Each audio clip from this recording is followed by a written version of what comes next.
July 4th, for many Americans, that's kind of a day of reverence. We all want to just pause and recognize that, hey, America is a pretty great place for most of us, right? Most of us sort of on a daily basis say, hey, this is a great country. We have a lot of freedoms, a lot of liberties, especially if you've traveled in other parts of the world like I have. You know that sometimes things just aren't as free, right? You just can't do some of the things that you can do in other parts of the world that you can do in America. And I'm somebody who was born and raised here, and I sort of have a certain reverence for the founding fathers and the way that they were able to structure the government that we have. It sort of is this beautiful thing that has symmetry, and it has sort of a, checks and balances, and we are always conscious about liberty. We're always sort of holding back the tides of government, saying, nope, you're not allowed to do this, and being very clear and definitive about what some of our Bill of Rights are, and so on. And so I know that the country is not perfect, right? I've never made that claim, and I know it wasn't founded in this beautiful, sort of godlike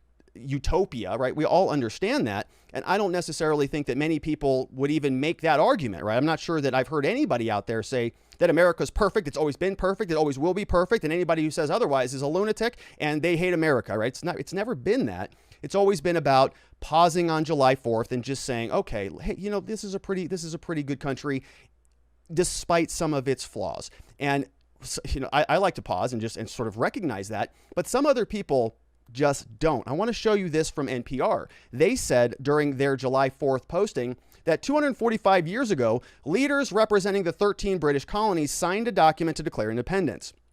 It says that all men are created equal. That's right, it does. Then it says, but women, enslaved people, indigenous people, and many others were not held as equal at the time. And we go, okay, yes, we know that. We've got that, right? This reminds me of when you go to the holiday parties with your family, and you've always got that kind of one, kind of grump that sits in the corner a little bit, is always just sort of like moping around, kind of like Eeyore from Winnie the Pooh. And they're just always just kind of dreary, doom and gloom. And I remember, one situation where I was at some party or something like that, and somebody, we're doing this white elephant gift or something, and somebody sends over this water bottle to somebody else. They open the water bottle. It's this nice one, it's got all this fancy stuff on it. And somebody says, well, you should probably check to make sure that's BPA free. And everybody just goes, what is wrong with you? It's Christmas, man. Jesus was just born. We're all celebrating. Why do you have to be such a drag on this one particular day? Okay. And so here's NPR, of course, doing the same thing. Yeah, it says all men are created equal, but not equal at the time of the founding of this, the time that they signed it. And you go, oh, all right, we've got it. But we know that you talk about this all other 364 days of the year. Can you just kind of leave it alone for one day? One day? They say no. So they say the document also includes a racist slur against Indigenous Americans. We've got author David Truer, who is Ojibwe, says that there is a lot of diversity of opinion and thought among Native Americans, a community of more than 5 million people, about the document's words because it has that racial slur against the Indigenous Americans. And this is on NPR, right? This is a publicly funded organization. These are your tax dollars going to this organization that just gets out there and just like, yeah, it is July 4th. And while all of you people who are sort of celebrating the benefits of America, let me just rub some salt in there. This country's garbage because of the founding fathers. They were all racist white men. Okay. So, it's just sort of like that punk at your Christmas party that won't leave you alone. They say in this thread of the Declaration of Independence, you can see a document with flaws and deeply ingrained hypocrisies. So, this is like the third tweet in their thread. It says it also laid the foundation for this country's collective aspirations, the hopes for what America could be. So there you go, right? That's a little bit, right? That's true, right? It's a framework. It was a constitution. It had the ability to be amended. It had all sorts of mechanisms for changing it and modifying it and making sure that we didn't have to have another revolution, and giving the citizens some opportunities to take what we have that we all knew was imperfect and make it a little bit better. And so that was something that I thought was a good thing, right? You can't, it's hard to imagine a situation in anything in your life that you can just walk in and it's perfect the first go round. And so now we, of course, are asking ourselves, can America be better? Yes, certainly it can. But can NPR maybe have a positive day for about 5 minutes? The answer is no.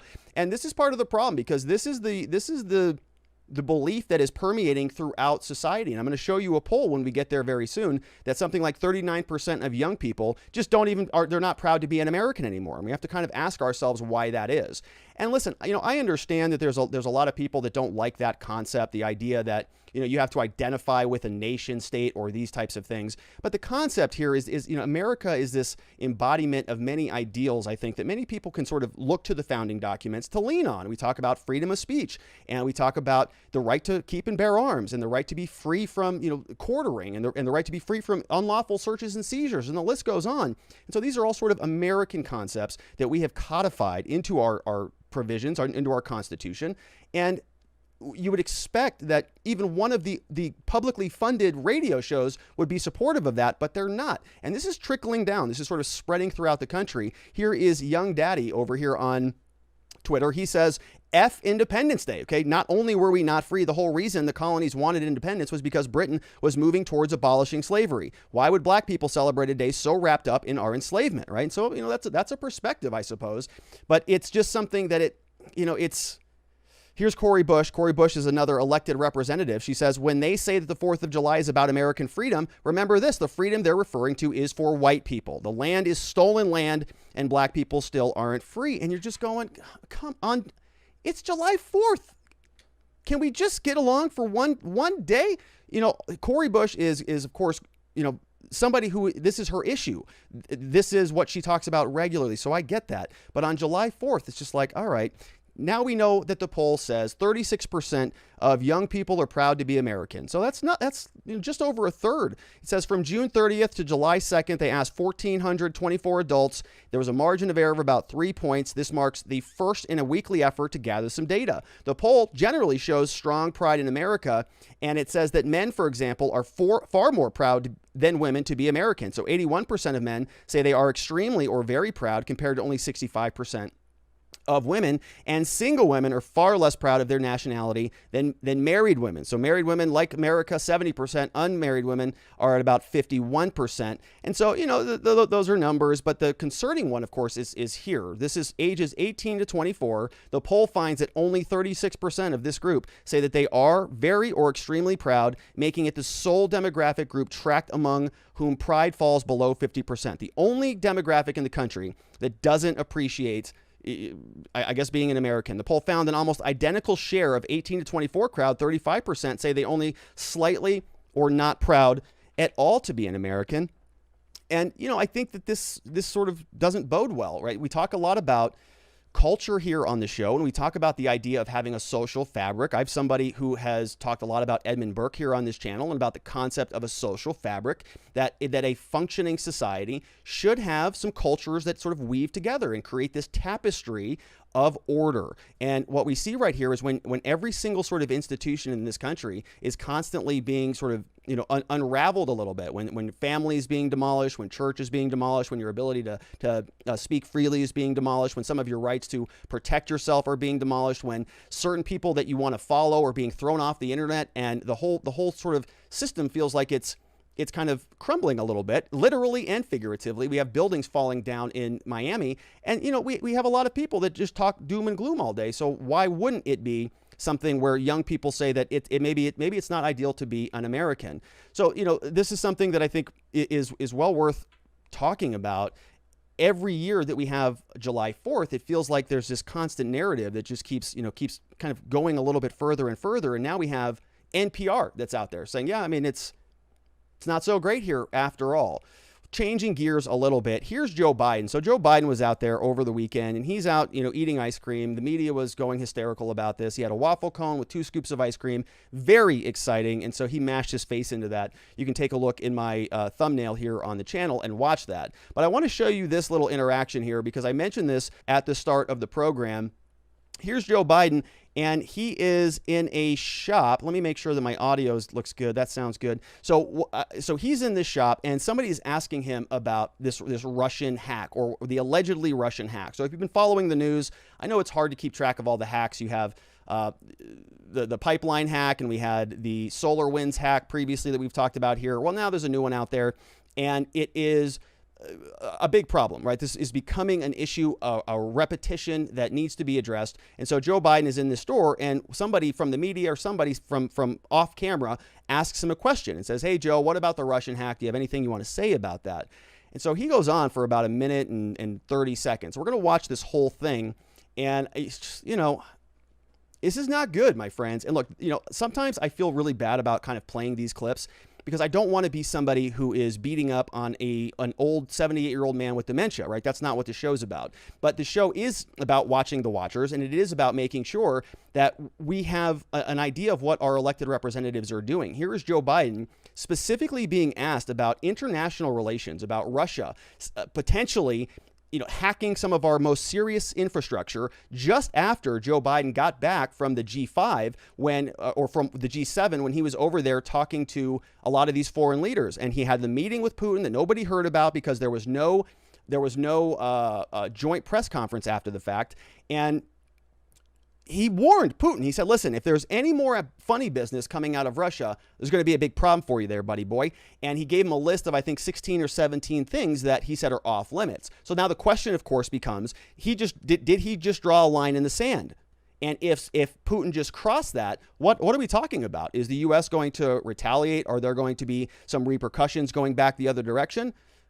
Well, maybe, right? Because that's what happens when you draw a line in the sand. You say if you cross that line, there will be repercussions. So Joe Biden now is being asked about this, and he really, he's not, in my opinion, quite capable of answering this on the fly. So what he does is he actually pulls out a note card, and then in the note card, well, listen to what his answer is, right? You would expect that a note card would give you some sort of really, literate answer that would just provide a lot of information to the question. Watch what happens. He really doesn't answer much of anything. Now, in this video is clipped from RNC Research, which is the Republican National Convention.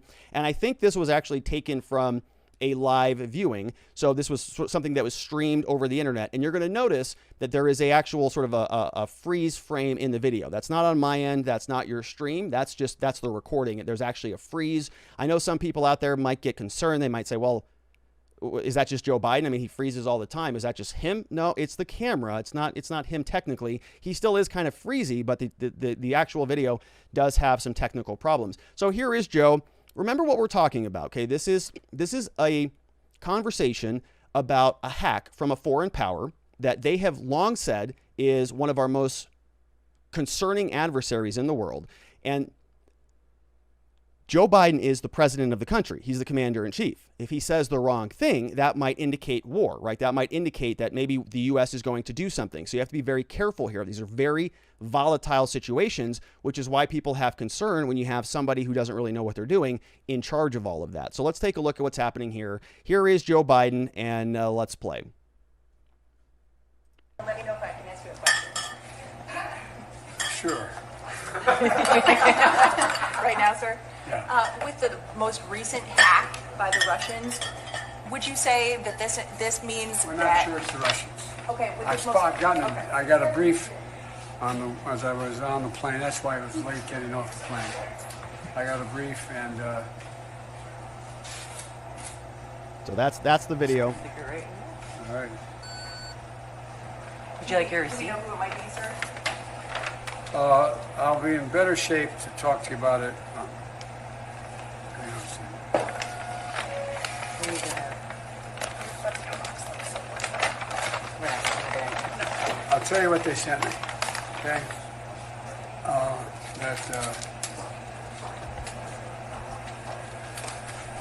The idea. First of all, we're not sure who it is for certain. Number one.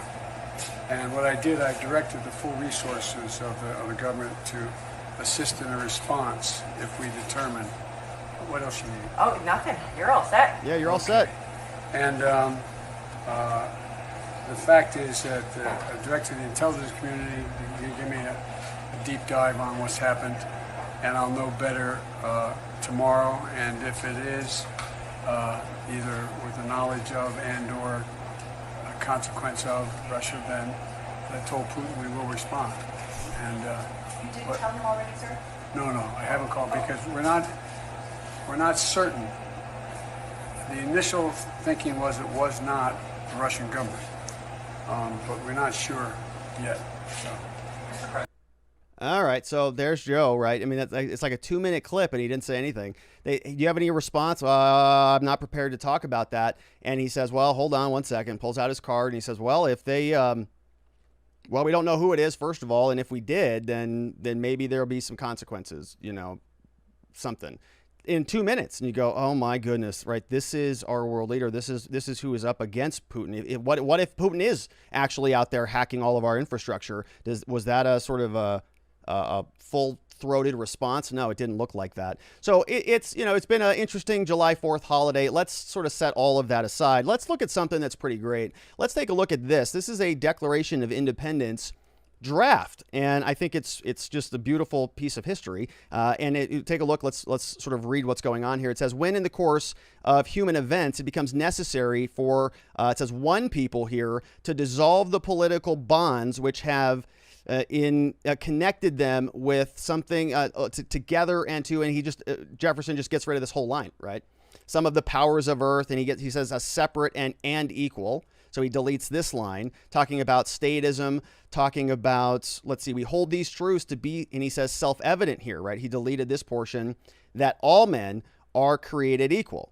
And he deletes that, deletes this. And so I just thought this was somebody who has done a lot of editing in my time, that this was sort of a nice little snapshot of history, something pretty cool. When there's a lot of doom and gloom out there, there is some pretty remarkable things that sort of have lasted the test of time. And this is one of them. Let's see what else is in here. It says, it's actually really hard. The governments long established should not be for light and transient causes, and accordingly all experiences has shown that mankind are more disposed to suffer while evils are sufferable than to right themselves by abolishing the forms to which they are accustomed. But when a long tradition of abuses, of usurpations, begun at a distinguished period, I don't think that made it, same object, engineered to design, reduce, right? And this is sort of where he's saying it's time to, sort of declare independence. And if you've ever read the document, it's a beautiful thing. And he goes through a long list of the grievances that the United States, the colonies, have towards their tyrannical government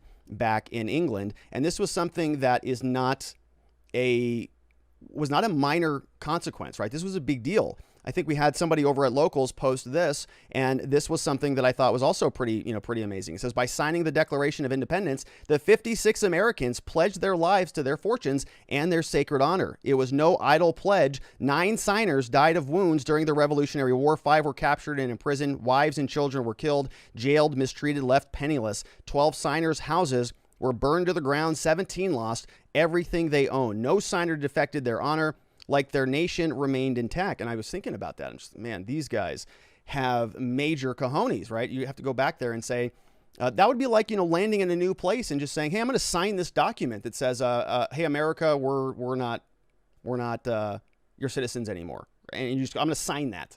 That's a big deal, right? You got to have some serious cojones there. Now, here is Mark Zuckerberg. So this video was very interesting, and I have some thoughts about this video. So here is Zuckerberg now, just doing the patriotic thing. And we've talked a lot about Zuckerberg here. We've talked about Zuckerberg and Priscilla Chan. They founded that organization that donated something like $400 million during the last election that was funneled out to very specific counties and jurisdictions throughout the country. And many state legislatures are now sort of saying, hey, that didn't really feel like that was democracy. It felt like a billionaire was sort of coming in and usurping some of the electoral underpinnings. And there's some pushback going on. So now people are wondering, what's Mark Zuckerberg doing over here, where he's on a lake, just strolling down the road here, country road.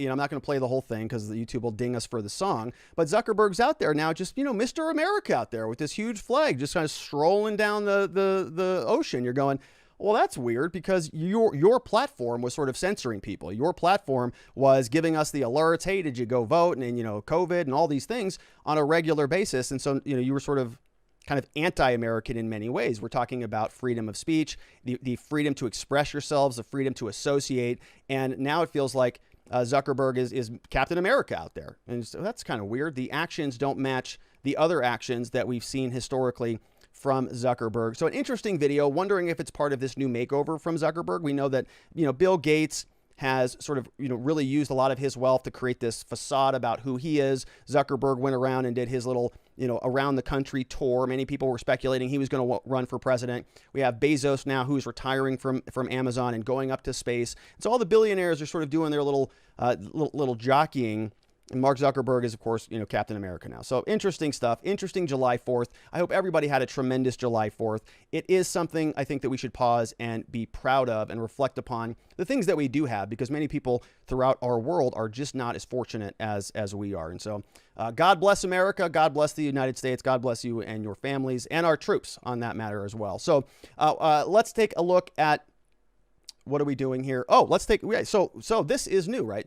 Let's take a look at some questions. Before we do, quick reminder that I am a criminal defense lawyer over at the R&R Law Group. Of course, if you need some help with a criminal charge, 480-787-0394 is the place to find us over at rrlawaz.com. Of course, we offer safety, clarity, and hope for good people facing criminal charges. We offer free case evaluations, and we'd love to speak with your team. We would love to speak with you. Our team would love to speak with you. All right. You can tell I'm a little bit rusty. It's been a few days. And if you're not interested and you don't need legal services, that's a good thing. But if you're interested in any of my other offerings, please check out gumroad.com/Robert Grueller. Check out my law enforcement interaction training if you want to maybe learn about the 1, 2, 3 rule for dealing with law enforcement and really how you can protect yourself. There's 2 questions that the police can ask you that you have to answer. There's 3 responses that you can use if they don't ask you one of the 2 approved questions. If they ask you any other thing than an approved question, reject that with the 3 responses. And so that's available at gumroad.com/Robert Grueller. Okay, so now we're going to go over to the chat and let's take a look how this works. You can see that what I've got going on right now. So for those of you who do not know, I have sort of 2 switchers here. I've got one switcher here that changes between the camera and the desktop, and I've got another switcher here now that changes between this mode and the chat mode. And so I am sort of it's like riding a bike. I'm going to try to figure it out, and we're going to do our best. So let's take a look at some of the questions. We've got Jeremy Matrita is here, says, I heard an argument made recently by a YouTuber. I've been getting certain types of news updates. He said, it's unfortunate that certain topics have forced us to be more divided due to many YouTubers going to many different platforms. The left is united, but everyone else is divided. I see. So I think that's actually true, right? We're on Locals, we're on Rumble, we're on Odyssey, and I think a lot of other YouTubers are doing the same thing. Everybody is sort of really concerned about keeping all of their eggs in one basket because, as we know, right, what if this had been my only source of revenue? What if I wasn't a lawyer, didn't have a law firm or anything like that, and we got demonetized? For other creators out there, that's it. That's the end of the deal, right? They've got to go find a different platform or an alternative. And so, we're very fortunate that we have a little bit of resilience here in that regard. All right, we've got some other questions. Let's go on over to Ghost Runner. It says, good Lord, Biden is so hard to watch, but it's watching some senile old man. At least he doesn't tweet mean things. That's true. We've got Nadarb says, he's in the house. He says, I'm going to need to see some undeniable proof these are Putin's doings because they have proven to us that they are willing to lie, especially when it comes to Mother Russia. I honestly like that answer from him, though, better than him channeling corn pop. I guess that's true, right? Don't say anything rather than him trying to get clever. That's a good point. And he really doesn't know. So I guess that's right. Saying nothing is better than anything. That's a good point. We've got Zuck is here. What's up, Zuck? Good to see you. We've got Want to Know says, it's amazing they did such a good job of erasing the strings that move the body of Biden around, right? He's sort of like a, yeah, I know. It's terrible. Farmer's Daughter is here, says, the left has been at this for 100 years. Small numbers, but placed strategically, most notably education. That's the reason young people hate this country. They have been told there's nothing good about it. And I've talked about that, right? My education was very much analogous to, I don't think it was nearly as bad as some of what we see today. But even when I was in high school, even when I was in college, even when I was in law school, it was very anti-American. I told you the story when I was in that the women's only class, and it was just like a scolding of me personally in front of the class. It's a weird situation they have in education these days. Another one from Jeremy says, absolutely, they've been waiting a long time to do this for a long time in our nation. We have 3 Girlies is here, says, perhaps we should be teaching the original draft of the Declaration of Independence. Perhaps by saying that original draft, people would be able to shut their mouth over the founders were not against slavery. Is because of the compromises the founding fathers had to make in order to get everyone to sign that document. Sad that the rhetoric of slavery being a mortal sin was taking out of the original draft of the Declaration of Independence. Yeah, and it's like that's the point, right? Nobody here is advocating for for slavery or for any of the inhumanity that happened back then. But it was a very volatile situation. And I think some people that just sort of exist in society and just say, well, everything has to be exactly how it is. And it's sort of this, AOC kind of makes this argument regularly, and she got blasted for it by somebody who is actually aware of how this works. AOC was sort of criticizing and condemning Peru for using too much coal power. And so she comes out and says, well, we got to shut it all down. The only thing that matters is the planet. And so if you shut down coal power in Peru, guess what happens? Nobody has power. Guess what happens? It's summertime. People start dropping dead. So you can always just sort of stand back and criticize an institution. You can always just come down and just tear it down. In fact, Jordan Peterson talks about this. I think it's Rule 1 in his new book, Beyond Order. Do not carelessly denigrate institutions, right? You have to make sure that before you're just going to come out here and just start, throwing elbows at institutions, which we do a lot of here, that you're sort of, you've thought through it. You've been cognizant about what your baseline, your foundational principles are before you just start, trashing everything. And so, yes, the founding of the country was not 100% perfect. Nobody's making the argument that it was, but it was an improvement upon some of the old world, histories, and it was a new novel concept that's resulted in a lot more freedom for a lot more people than might have otherwise occurred. All right, so let's see what else we've got. We've got ZZ the Boxing Cat says, God bless these United States, and we have Want to Know here. What did I just click on? We got Want to Know says, the live chat. Kareem says, sad to see so many not proud to be an American. Forget that white privilege nonsense. And we've got Farmer's Daughter says, Glenn Beck on the Blaze TV is narrating the entire 1776 project. Jeremy Matrita says, however, you have done well by broadcasting to all the platforms simultaneously. So those are some good questions. And of course, all of those came over from watchingthewatchers.locals.com. Thank you for everybody who is supporting us over there. Appreciate all of your love.